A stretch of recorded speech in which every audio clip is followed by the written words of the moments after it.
بسم الله الرحمن الرحيم. اخوكم علي بن الحدان المهندي، مدير مركز البرثة التراثي.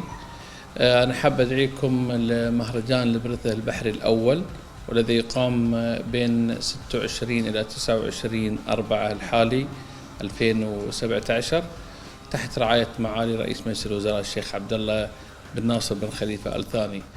يشرفنا صراحة مشاركتكم معنا في جميع الفعاليات والمسابقات، واللي أهمها مسابقة التجديف التقليدي اللي احنا سميناها الطواويش، معروفة في بالشواحيف، كذلك القوارب الشراعية والسكوترات والكياك والحداق واللفاح والصيد بالغزل.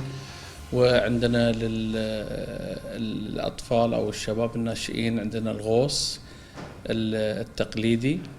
كذلك لدينا فعاليات أخرى ستكون على شاطئ الظخيرة، منها البريخة واللي هي عبارة عن سحب السفن القديمة، كذلك عندنا السكاب اللي هو شد الشراع. كل هذا إن شاء الله راح يكون في الفترة هذه بجوائز تزيد على ال1,000,000 ريال.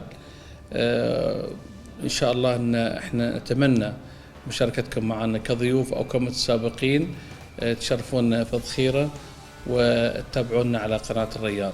شكرا جزيلا.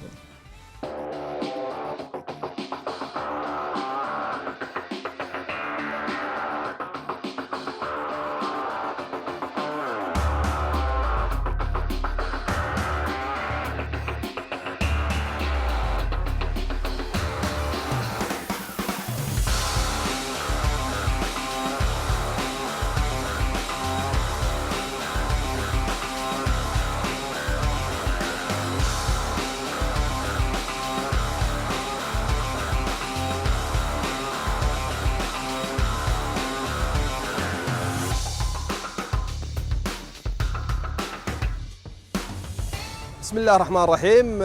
طبعا تونا طالعين من البحر. اليوم نزلوا الشباب اول يوم يتمرنون فيه حق تاريخ طبعا 26/4 ان شاء الله في مهرجان البرث البحري. الشباب اليوم نزلوا، فريق الخور نزل، فريق البرث نزل، تمرنوا كل فريق 10 اشخاص. طبعا بالنسبه حق اللي هو سباق الطواويش